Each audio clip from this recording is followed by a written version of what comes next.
Est-ce que comme moi, vous êtes déjà dit « Ah yo man, j'aimerais vraiment ça me procurer cette carte-là, mais vraiment trop cher pour mon budget », ben j'ai la solution pour vous. Aujourd'hui, on va regarder 8 cartes dans le format qui, selon moi, valent pas leur prix, niveau power level et tout, et par quoi les remplacer. Si jamais une des cartes trop chères ou un de ces remplaçants vous intéresse, je vous invite à acheter les cartes via mon sponsor Remy Card Trader. Donc coucou les acheteurs compulsifs, on commence tout de suite la liste avec Meetook Massacre à 80$. X et 2 noirs, ça va te permettre de faire moins X aux créatures, et lorsque des créatures des adversaires meurent, tu vas gagner de la vie, et lorsque tes créatures à toi meurent, tu fais perdre la vie aux adversaires. Pour 80$, Meetook Massacre, selon moi, c'est comme juste pas super efficace. Si la carte vous valait comme 10$, 20$, ok, on peut jaser, mais là, 80$, je trouve que ça commence à faire cher pour soit raser le board ou faire une espèce de Blood Artist effect. Justement, parlant de Blood Artist était quand même assez cher à 8$. Si vous avez l'argent, go for it. Mais sinon, je conseille Sangromancer à 3$, une créature avec Flying qui va faire un petit life difference chez les adversaires et chez vous. Donc, vous faire gagner de la vie lorsque des créatures ennemies meurent, ce qui fait un peu l'effet de Meetook Massacre. Et sinon, pour l'autre partie, de faire raser la table, il y a 2 suggestions pour vous. Blasphemous Edict qui va sortir dans Foundation. Si son prix est assez bas, je vous le conseille, faire sacrifier 13 créatures à chaque joueur pour 1 mana la plupart du temps ou quelques fois. C'est assez bon, puis même pour 5, ça va. Puis Invasion of Fiora pour 2,50, ça va vous permettre de soit raser toutes les créatures légendaires ou non légendaires, ou les deux. Et après ça, aller chercher votre battle pour avoir une petite marche qui va faire piocher à chacun de vos upkeep. Prochaine carte sur notre liste, c'est Shadow in the Warp pour 25$. Il dit que c'est un enchantement 3 mana qui dit que ta première créature coûte 2 de moins à jouer. Et lorsqu'un adversaire va casser son premier non-creature spell à chaque tour, ça va lui faire 2 dégâts. La carte pour 25$ en étant un Reducer, une espèce de pièce de ramp dans les decks très créatureux, je trouve que c'est très cher. Surtout pour des Reducers. Des réducteurs en mana, il y en a beaucoup qui existent dans ces couleurs-là pour beaucoup moins cher. On pense à Goblin Anarchomancer qui est comme un staple en gruule.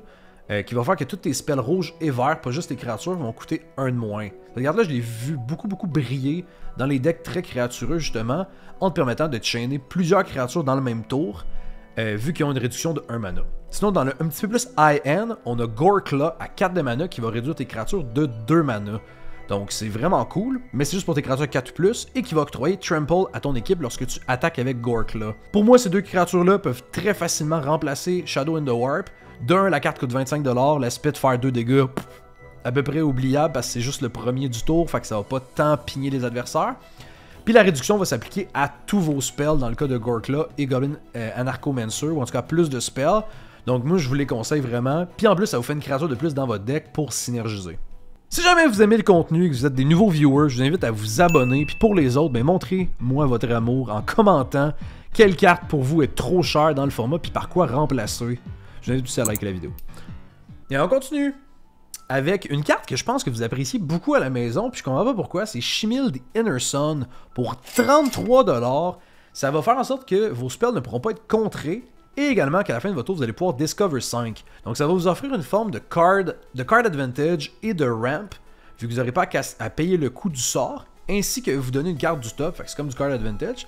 La seule affaire, c'est que c'est random, ça va souvent hit vos mana rock, ou des petits trucs peut-être pas intéressants, genre une pièce de removal, puis pour un artefact à 6 de mana qui est juste utilitaire, je trouvais que c'était pas assez pertinent, la ligne tes spells peuvent pas être countered, I guess que ça existe, mais dans certaines méta ou dans certains pods, ça va littéralement rien faire. Par quoi est-ce que je vous conseille cette carte-là, c'était plutôt difficile pour moi, parce qu'il n'y a pas tant de cartes juste génériques bonnes comme celle-là. J'ai trouvé Lithoform Engine à 10$ qui va avoir comme 3 effets qui peuvent être pratiques dans votre deck. Sinon, une carte que moi j'ai vraiment comme trippé dessus ces temps-ci, que j'ai commencé à me dire « Wow, j'ai le goût de mettre ça dans encore plus de decks que ce que je pensais », c'est Springleaf Drum, un petit mana rock à 1 mana, qui va pouvoir faire que tes créatures tapent pour 1 mana, ben qu'une de tes créatures, tu vas pouvoir l'engager pour faire 1 mana avec le Springleaf Drum. C'est comme un Arcane Signet, mais qui te demande d'engager une créature, puis ça coûte 1 mana de moins. Fait que ça te permet de curver des commanders à 2 mana, encore mieux parce que tu joues ton Springleaf Drum sur tour 1, puis ton commander à 2 mana après ça peut taper pour du mana à chaque tour. J'aime vraiment beaucoup la carte, fait que je vous la suggère. Puis sinon, je suis sûr que votre deck, là, il run clairement pas assez de terrain. Fait que tant qu'à essayer d'acheter cette carte-là 33$, essayer de l'aller la chercher, je vais de le remplacer par un MDFC, un land utilitaire, de quoi qui va être plus excitant peut-être qu'un basic land, mais qui va quand même vous pumper un peu votre nombre de land qui est clairement en dessous de la moyenne de ce que je suggérais de runner. Prochaine carte à 14$, War Leader Skull. C'est un Anthem en plus d'être un pingeur dès que des créatures rentrent en jeu. Donc pour les decks jetons, les decks créatures qui vont aller wide, c'est très très très fort de pouvoir justement buffer ta team et de faire du dégât quand que des créatures rentrent. Mais on peut remplacer ça en le scindant en deux. Soit par des anthems, le meilleur que j'ai trouvé c'est Flowering of the White Tree. Il coûte quand même 8$, mais si vous voulez des options plus budget, il en existe beaucoup. Qui vont coûter 3 mana, donner +1/+1 à votre team comme Glorious Anthem. Ou sinon, sur l'autre aspect de faire du dégât, vous avez Impact Tremors à 3$, et aussi une carte que j'aime encore plus selon, pour moi que Impact Tremors, c'est Molten Gatekeeper, qui va coûter 3 mana, être un artefact creature, puis il va faire le même effet qu'Impact Tremors, sauf que il y a Unearthed pour 1 mana rouge. Fait que si jamais vous êtes un deck qui peut vraiment swarmer le board très facilement avec beaucoup de tokens, comme un deck, mettons, Krenko, cette carte-là est géniale parce que avoir une première utilité, puis dès qu'il y a un board wipe et que vous avez perdu votre manière de pigner, vous allez pouvoir la ramener juste pour un tour pour après ça refaire une masse de créatures. Puis il va y avoir Ace en plus, fait que ça va être un petit ajout quand même sympathique. Fait que Warlord Durskull à 14$, on oublie ça. Mais la prochaine carte est encore plus chère, puis vraiment beaucoup. On parle de Sheoldred the Apocalypse à 130$. Sheoldred, c'est une pièce qui est assez contestée, assez intéressante pour les formats 1v1. En commun, c'est pas une carte que je vais vraiment être intéressé à vouloir jouer dans mes decks. Toutefois, je sais que les gens l'apprécient beaucoup vu que c'est un Praetor, elle fait perdre la vie, il y a des combos avec. C'était plutôt difficile de la remplacer vraiment comme du 1 pour 1 avec son effet, mais j'ai trouvé quand même des pièces intéressantes. Si vous voulez l'aspect de faire perdre des points de vie aux adversaires lorsqu'ils piochent, les punir pour ça, il y a Underworld Dream à 3 mana, ça va coûter quand même 8$, mais ça fonctionne. Sinon, il y a Razorkin Needlehead qui fonctionne aussi à 14$, qui est sorti dans Duskmourn puis qui fait basically le même effet. Sinon, dans des pièces à 4 de mana, j'ai essayé de me dire, si jamais vous la jouez juste comme pièce utilitaire dans votre deck, mettons réanimateur ou whatever, vous voulez la jouer pour ça, des bonnes pièces utilitaires à 4 de mana, il y a Cardur Doomscourge qui va faire un life swing parce que dès qu'une créature attaquante meurt, vous gagnez un point de vie puis vos adversaires perdent 1. Et en plus, lorsqu'il rentre en jeu, ce qui est l'effet cool, vous allez gourder toutes les créatures sur la table. C'est même meilleur que ça en fait, parce que les créatures qui ont Ace vont être obligées d'attaquer vos adversaires. Fait que Cardur, une sick pièce à 4 de mana rentrant dans vos decks Rakdos par contre. Sinon, Mono Black Kember va créer des Blood Tokens dès que les créatures des ennemis meurent, et il va vous octroyer en plus un point de vie, en plus d'avoir Lifelink. Fait que si vous voulez la partie un peu plus de gagner de la vie sur une créature à 4 de mana, il y a Kember qui peut être cool. Et sinon, j'ai trouvé Crick qui a Lifelink et qui peut pouvoir réduire vos spells noirs en payant de la vie. Fait que ça vous fait du ramp sur un utility creature qui va coûter 4 mana parce que vous payez 6 de vie. Fait que, t'as ça pour mes swaps pour Sheoldred. Je veux dire, il y en a pas une tonne, mais c'est les quelques-uns que je trouvais qui faisaient du sens. Une autre carte qui vont encore super cher, Legolas Quick Reflexes, 40$ pour notre petit spell à 1 mana, qui va donner reach, qui va untaper votre créature, qui va faire en sorte que dès qu'elle devient tap, qui fait du dégât à une créature ennemie égale à son power. Je sais pas si j'ai dit qu'elle donnait X-Proof, mais bref. Et ça va aussi avoir Split Second. Ok, on va se le dire. La carte est juste comme excellente pour ce qu'elle fait, vu qu'elle est super versatile. Elle va faire beaucoup de choses pour juste un mana vert en instant. Toutefois, 40$ pour ce genre de spell-là, je pense pas que tout le monde a le budget nécessairement pour ça. Fait qu'à la maison, si jamais vous voulez un peu avoir cet effet-là, vous avez Tyver Stand à 4$ en instant, qui va pouvoir donner X-Proof et indestructible à votre créature et lui donner +X+X. Fait que c'est quand même chouette pour encore un mana. Smuggler Surprise, j'ai jamais essayé la carte, mais comme je me dis que ça peut pas être mauvais. À 5$, ça va pouvoir faire un peu le même style d'effet. Créature 4+, peut donner X-Proof indestructible. Sinon, vous allez pouvoir vous donner du card advantage ou mettre des créatures de votre main en jeu. Puis tout ça de manière très modale. Fait que je me dis, le sort a l'air vraiment chouette. Et sinon, pour l'espèce d'aspect de faire fight une créature ou de détruire une créature ennemie, il y a Bushwhack à 1 mana qui va pouvoir jouer le rôle d'une MDFC dans votre deck. Donc il va pouvoir soit aller chercher un Basic Land, le mettre en main, ou faire fight une de vos créatures pour un mana vert. Fait que c'est vraiment chouette.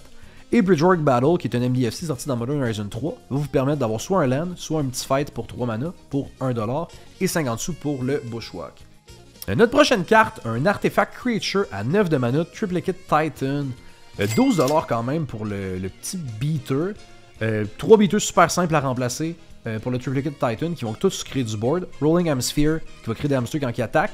Threefold Thunderroll qui crée des gnomes lorsqu'il rentre en jeu et qu'il attaque puis qui va scaler selon son power.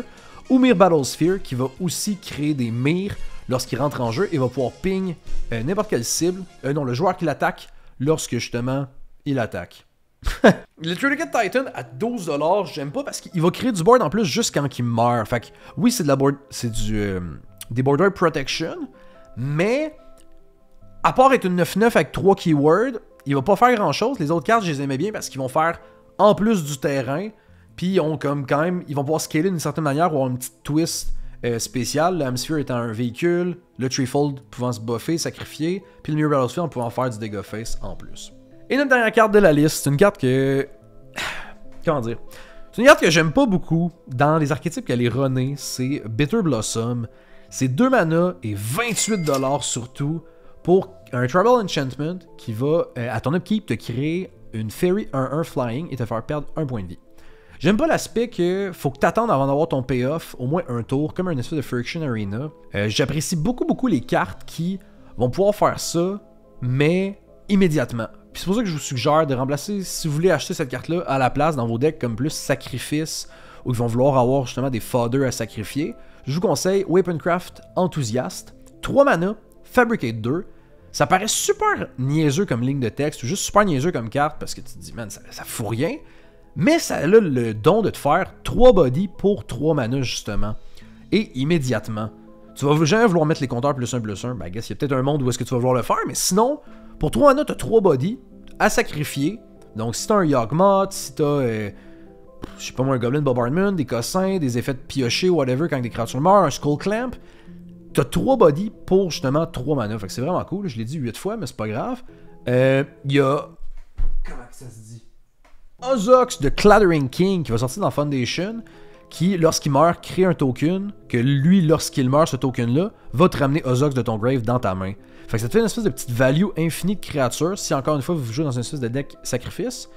On n'a pas encore son prix, mais c'est une non-co du set, fait que je pense pas qu'il va valoir super cher. Sinon, pour la moitié du prix et même moins, vous avez Bloodghast qui, pour 12$, va jouer le rôle d'un bon sack fodder dans votre deck, que moi je trouve excellent. Si vous avez en plus des Fetchland ou des Evolving Wild, Terramorphic Expense et compagnie, super excellent le petit Bloodghast qui va pouvoir toujours revenir pour être sacrifié. Et finalement, je me dis que le Bitter Blossom pourrait être joué peut-être dans une stratégie qui veut jouer beaucoup de flyers, beaucoup de threats évasives. Et dans ce cas-là, une carte qui pourrait pay off à ça pour le remplacer, c'est Orochi Soul Reaver. C'est une carte à 5$ qui va avoir Ninjutsu 4 et qui dit que dès qu'une ou plusieurs créatures que vous contrôlez connectent dans un joueur, vous créez un trésor et en plus de ça, vous manifestez le top de son deck à ce joueur-là. Fait que vous fêtez. Le français. Vous faites une 2-2, en plus de vous faire un mana à chaque fois que vos créatures connectent dans des joueurs. C'est sûr, ça va vous en faire 3 par tour au maximum. Mais still, 3-2-2 plus 3 trésors, alors que votre spell vous a coûté 4 mana si vous faites un ninjutsu avec.